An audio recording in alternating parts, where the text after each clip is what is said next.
Dobrý deň, prajem. Ďakujem veľmi pekne za pozvanie a za ponuku zaramcovať našu celodennú debatu o inkluzívnom vzdelávaní prvým vstupom, ktorý na podnet organizátorov by mal byť akýmsi súhrnom systémových podmienok alebo systémových obmedzení skôr, v tomto prípade inkluzívneho vzdelávania na Slovensku. A z toho dôvodu, že naozaj ide len taký stručný vhľad a stručný rámec, tak mnohé veci, ktoré tu spomeniem, iba naznačím s tým, že v ďalších diskusiách sa určite rozvinú a aj ďalší kolegovia k nim budú vedieť povedať kvalifikované detaily. V prípade, že by ste cítili potrebu sa ešte na niečo potom opýtať, tak aj v tej diskusii v treťom paneli ja tu budem, takže nech sa páči. Dovolím si začať naozaj tým rámcom tej reformy, ktorá nás vedie tým smerom, akým sa uberá naše školstvo, a to je postupná premena nášho školstva na inkluzívny vzdelávací systém. Je táto cesta spojená s viacerými otáznikmi, a to práve preto, že reforma školstva neprebieha štandardným spôsobom v zmysle nejakého ideálneho priebehu reformy z viacerých dôvodov. Trvá už veľmi dlho a nedarí sa nám v priebehu týchto rokov jednotlivé chyby alebo prešľapy, by som to nazvala, v tých reformných krokoch ani odstraňovať, ani o nich diskutovať. A to najmä preto, lebo vlastne o reforme vzdelávania tu neprebieha na Slovensku kvalifikovaná verejná a odborná diskusia. Žiaľ, reforma školstva sa spustila v roku 2008 do nepripraveného prostredia, spustila sa prijatím legislatívnych, teda právnych predpisov a bohužiaľ bez toho, aby bolo v spoločnosti vydiskutované jej smerovanie a zacielenie.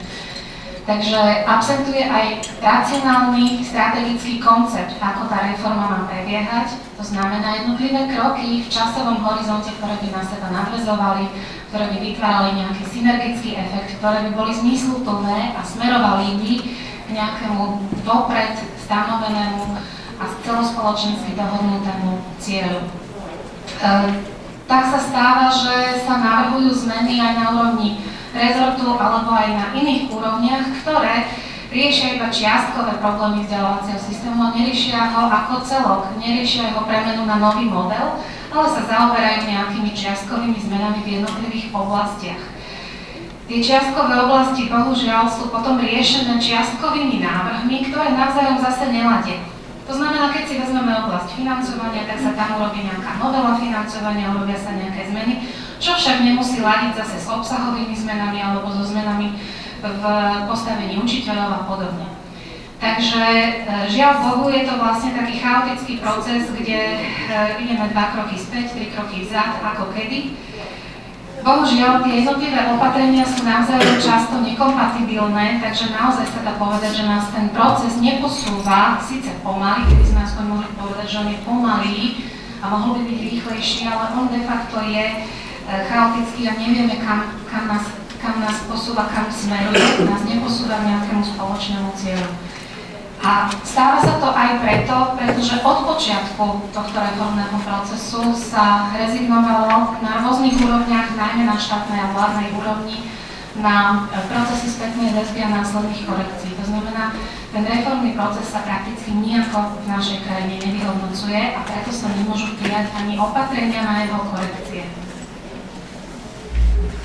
Preto, a toto stále opakujem na rôznych fórach a dovolím si to povedať aj dnes, hoci už ste to z mojich úst určite mnohí počuli, preto nie je v našej spoločnosti stále jasné, k akému modelu vzdelávania vlastne smerujeme. Tým, že absentuje verejná diskusia v tejto spoločnosti a nie sú prediskutované jednotlivé vzdelávacie modely, respektíve nejaké podoby toho vzdelávania do budúcna, nie je ani jasné, čo si kto želá a kam to ťahá, ktorá buď vláda, politická nomenklatúra na ministerstve školstva, alebo nejaké cieľové skupiny, ktoré sa tu aktivizujú a ktoré takisto z dola sa snažia ten reformný proces ovplyvňovať. V roku 2000, keď bolo prijaté milénium ako taká prvá vízia v našom školstve, reformná vízia, tak sa veľa hovorilo o tom, že sa má smerovať do memorovania tvorivosti. To je taká fráza, také klišé, ktoré tu pretrvalo až dodnes a často sa používa v médiách, často sa používa, ale bohužiaľ aj v odbornej verejnosti, ktoré nám ale nič nehovorí o tom, ako tá škola vlastne má vyzerať, ako má byť zorganizovaná a čo sa v nej má diať. Takisto sa mnohé výzvy operačných programov Európskych sociálnych fondov teda konštruovali pod nejakým heslom od tradičnej školy k modernej. To je opäť zase klišé, ktoré nám nehovorí nič o tom, čo sa má vlastne na tých školách konkrétne zmeniť a ako majú vyzerať. Chceme teda, aby ten model smeroval od jednotnej školy k alternatívnym vzdelávacím programom? Pravdepodobne áno, ale ako vyzerá situácia dnes? Napriek tomu, že tu máme nový školský zákon a máme tu dvojúrovňový model výchovno-vzdelávacích programov na štátnej úrovni, na školskej úrovni, povedali sme, že teda tie štátne budú držať to minimálne povinné penzum vedomosti, obsahu vzdelávacieho, ale aj nejakých iných kompetencií, ktoré všetci budú musieť ovládať, všetci budú musieť vedieť, ale školy si budú môcť pristupovať ku svojim školským programom už otvorene, autonómne, individuálne, podľa vlastného uváženia. Tak v tomto modeli stále nám funguje ešte experimentálne overovanie alternatívnych programov, ako keby to bolo niečo mimoriadne, niečo výnimočné, čo treba strážiť, čo treba chrániť, čo treba nejakým spôsobom kontrolovať a povoľovať, respektíve nepovoľovať. I keď pravidlá hry mala vlastne reforma udať jasné a mal sa vlastne zväčšiť ten priestor pre jednotlivé školy a pedagógov, aby pracovali práve tými alternatívnymi metodami a formami s tými deťmi, samozrejme v tom právnom rámci, ktoré vymedzil nový školský zákon. Chceme teda, aby naše školy išli od tzv. Masového vzdelávania, to znamená, že sa pozerajú na tie deti ako na triedu, ako na také dostihové koníky, ktoré ťahajú nejakým výkonom, nejakej individualizácii, no pravdepodobne áno, chceme to. Ale čo sme preto urobili? Čo táto krajina preto urobila, aby mohli učitelia individuálne pristupovať ku každému jednému dieťaťu? Takže bohužiaľ vyzerá to tak, že nemáme jasno vôbec tú kardinálnu otázku. Doteraz sa nám nepodarilo vyriešiť. Či chceme vzdelávací model, ktorý je vlastne modelom paralelných vzdelávacích ciest vedľa seba fungujúcich, ktoré sa rozvíjajú, ktoré sa modernizujú, ktoré sa nejakým spôsobom financujú a ďalej podporujú, alebo to zmeníme a budeme mať inkluzívny vzdelávací model, to znamená čo najmenej paralelných ciest, čo najviac detí vzdelávaných v bežnom prúde a ak už paralelné cesty, lebo pre niektoré sú naozaj potrebné, pre niektoré deti, tak potom ten vzdelávací model treba otvoriť, tie cesty navzájom treba otvoriť, urobiť ich priepustné a rozhodne nie tak obmedzujúce, ako ich máme dnes. Takže z toho smeruje vlastne tá kardinálna otázka, ktorá by mala byť položená pri akýchkoľvek návrhoch na zmeny, pri každých opatreniach, aj súčasných, aj budúcich, čo vlastne chceme s tým vzdelávacím modelom urobiť v našej krajine. A keď sa nejaké opatrenie objaví, či už zo strany rezortu školstva, alebo sa nejaké opatrenie nejakým spôsobom sa snažíme ho implementovať do toho systému, pýtajme sa, čo z toho, čo naozaj chceme, už ten školský systém podporuje dnes. Čo umožňuje, lebo to je rozdiel. Nie všetko, čo ten systém umožňuje, sa naozaj aj stane. Pretože ak to nepodporuje ten systém, tak sa to stať nemusí. Je tam iba možnosť, ktorá sa nemá ako využiť. Čo z toho, čo naozaj chceme, sa dá realizovať už teraz napriek tým systémovým zmenám. Sú mnohé také veci a budeme počuť aj príklady dobrej praxe, ktoré sa tak naozaj dejú. A to sa deje napriek tomu, že ten systém tomu nepraje. Iba sa chcem pri tomto pristaviť, že bohužiaľ to zvádza aj k tomu, že sú tu také dva prúdy myslenia, ktoré jeden hovorí, no tak ale bez toho, aby to centrálna úroveň nejakým spôsobom umožnila, legislatívne stanovila právnymi predpismi, sa nám to nikdy nepodarí a treba, aby to bolo realizované zhora. A druhý prúd hovorí, a na čo? Však pozrite sa na nich, oni to aj tak akože 20 rokov sa už o to snažia a doteraz sme nemali ministra, ktorý by to zariadil a ktorý by to presadil, tak to urobme z dola, stačí to urobiť z dola. Ja sa len obávam, že je tu veľmi vážne riziko pre školy, pre učiteľov, pre deti, pre rodiny a to je to, že ak sa robí niečo napriek systému, tak veľmi ľahko sa dá sklznúť k tomu, že sa vlastne obchádzajú pravidlá. Ako náhle sa začnú obchádzať v systéme pravidlá, i s dobrým úmyslom, i s tým najlepším úmyslom, tak sa vlastne stáva, že tie školy vysielajú signál taký, by som povedala, dvojtvárny, falošný, niečo robia vo vnútri, uzavreto, vo vlastnom okruhu, ako taký insider a niečo prezentujú na vonok. Potom sa stane, že nie všetky príklady dobrej praxe sa dajú prezentovať na vonok, pretože radšej buďme ticho, len nech do toho nikto nevrtá.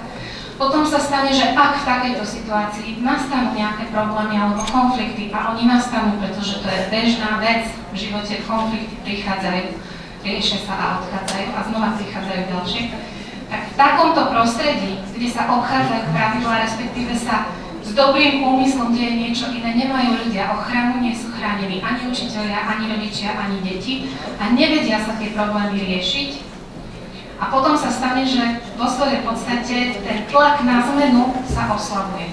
Pretože ak sa vyberie viacero škôl tou cestou, napriek systému si urobíme svoje, tak sa tlak na zmeny, hlad po zmene prirodzene oslabí. A samozrejme existujú veci, ktoré sa práve kvôli systémovým obmedzeniam urobiť nedajú pri najlepšej vôli. Na našej ceste k novému modelu vzdelávania som nazvala niektoré problémové oblasti tmavými uličkami, tmavými kútmi a slepými uličkami. Práve preto, že sa o nich málo hovorí, práve preto, že keď sa príde s nejakými čiastkovými opatreniami, tak sa nedávajú navzájom do súvisu. To je napríklad základný problém, ktorý ja považujem ako veľmi vážny a ako prvú výhybku na tom dobrom smere tej reformy cítim, že sa hovorí stále o školách a školských zariadeniach, o budovách, naozaj o budovách namiesto detí. Teraz máme v parlamente aj vo vláde na naša správa o stave školstva, ktorú rezort školstva ponúkol na verejnú diskusiu. Opäť, riešia sa najmä školy, sieť škôl, zlučovať sa budú školy, nezlučovať sa budú školy, ako budú školy financované, ako budú triedy financované, deti úplne vypadli. O deťoch v tej správe nenájdete ani slovo.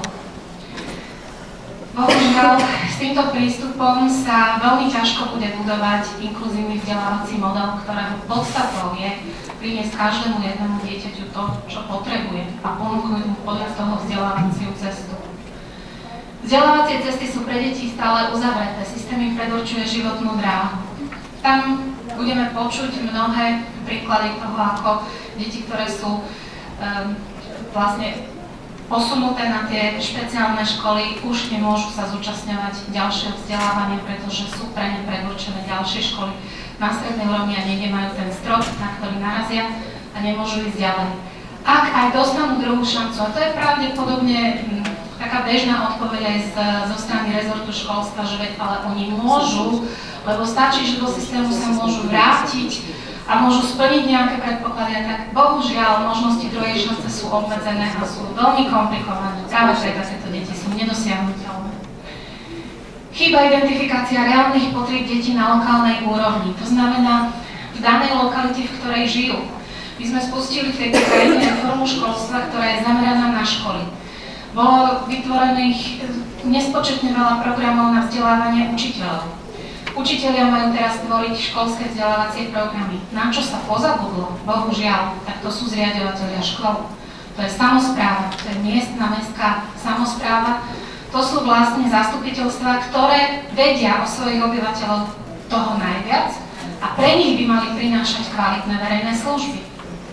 Tu sa neurobilo vlastne nič preto, aby táto stredná úroveň riadenia bola vzdelaná, informovaná a bola nadchnutá pre vec. Školy fungujú bohužiaľ ako samostatné uzavreté jednotky. To je ďalší dôsledok veľmi zbrklej a veľmi nepremyslenej reformy. Oni vo svojej podstate spoločne bojujú o miesto na slnku, by som povedala. Oni sa snažia naozaj získať žiakov a v konkurenčnom boji byť najlepší. Ale tým pádom sa nespolupracuje na tej úrovni tej obce, mesta alebo danej lokality viacerých obcí, kde tie deti žijú. Nespolupracujú, iba si navzájom konkurujú. A takto potom aj tie deti chodia, alebo ich rodičia zo školy do školy a vlastne sa uchádzajú o to, alebo sa prosia, aby boli deti integrované do týchto škôl a jedna za druhou ich odmieta práve preto, že sa boja, že v tom konkurenčnom boji budú oslabené. Nie je dostatok finančných zdrojov a toky sú komplikované a netransparentné. Tu na tomto mieste iba poviem jednu poznámku. Nie je to tak, že chýbajú len platy učiteľov. Nie je to tak, že iba učitelia nie sú dostatočne zaplatení.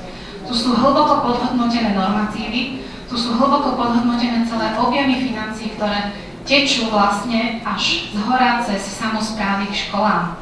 Ono sa to stalo tak, že keď došlo k decentralizácii, tak už vtedy boli tie objemy financií nastavené veľmi nízko a de facto len podľa balíka, ktorý bol k dispozícii.